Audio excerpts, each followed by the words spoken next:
नमस्कार दोस्तों, स्वागत है आपके अपने चैनल सरल ज्ञान पर, जहां हम आपको देश के सबसे जरूरी फैसलों और उनके असर की जानकारी देते हैं।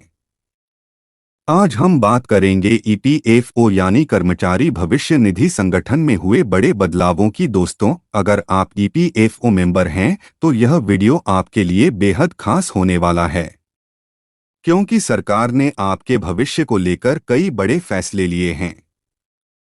अब पीएफ पर आपको ज्यादा रिटर्न मिलेगा और आपके फायदे के लिए नए नियम भी लागू होने जा रहे हैं। तो आइए इस पूरी जानकारी को विस्तार से समझते हैं।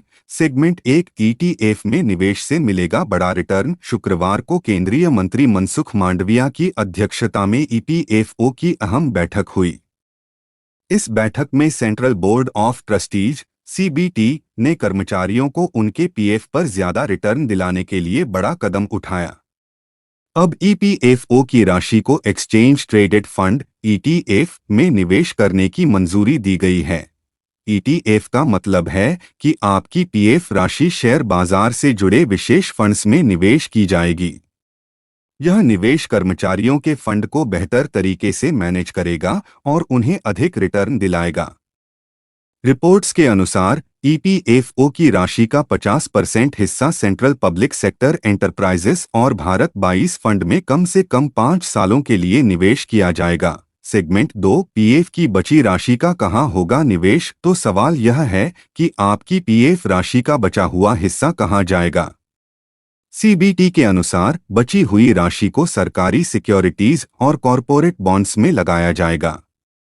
इन निवेशों से ईपीएफओ मेंबर्स को लंबे समय तक स्थिर और सुरक्षित रिटर्न मिलेगा। सरकार का यह कदम आपके रिटायरमेंट फंड को सुरक्षित और अधिक लाभकारी बनाने की दिशा में एक बड़ा बदलाव है। सेगमेंट 3, एनएसटी स्कीम 2024 कर्मचारियों के लिए राहत। दोस्तों, इस बैठक में एक और बड़ा फैसला लिया गया, जो सीधा आपसे जुड़ा है।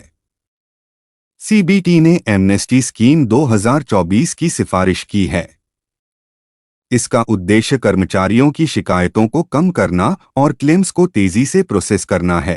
अभी तक नियम यह था कि हर महीने की 24 तारीख तक जिन क्लेम्स को सेटल किया जाता था, उन पर पिछले महीने के अंत तक का ब्याज दिया जाता था। लेकिन अब नियम बदल दिया गया है। अब जिस तारीख तक क्लेम सेटल होगा, उस तारीख तक का ब्याज दिया जाएगा। यह नया नियम कर्मचारियों के लिए बहुत फायदेमंद साबित होगा। सेगमेंट 4, ऑटो क्लेम लिमिट और ईडीएलआई बीमा में बढ़ोतरी। ईपीएफओ ने अपने मेंबर्स के लिए एक और बड़ी राहत दी है।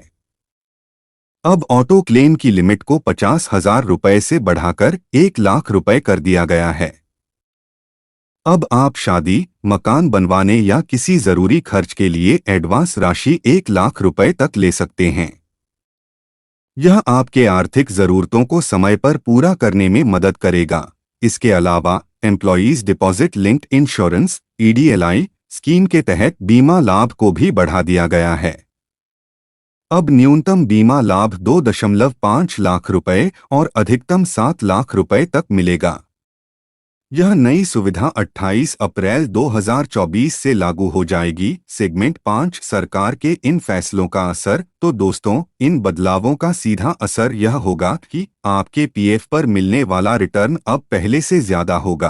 क्लेम सेटलमेंट के नियम आसान और फायदेमंद हो गए हैं। एडवांस लेने की लिमिट बढ़ने से आपकी तत्काल जरूरतें पूरी होंगी।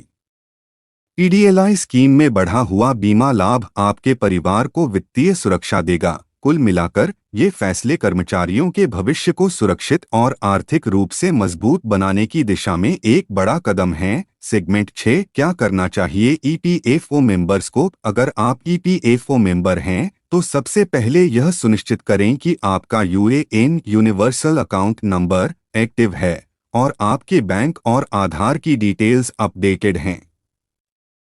इससे आपको इन सुविधाओं का पूरा फायदा मिल सकेगा। तो दोस्तों, आज की इस जानकारी से आपको ईपीएफओ के नए फैसलों का महत्व समझ में आया होगा। अगर आपको यह वीडियो उपयोगी लगा हो, तो इसे लाइक करें, अपने दोस्तों और परिवार के साथ शेयर करें और हमारे चैनल को सब्सक्राइब करना न भूलें। हमें कमेंट में बताइए कि इन फैसलों पर आपका क्या कहना है। आपको अलविदा कहता हूँ।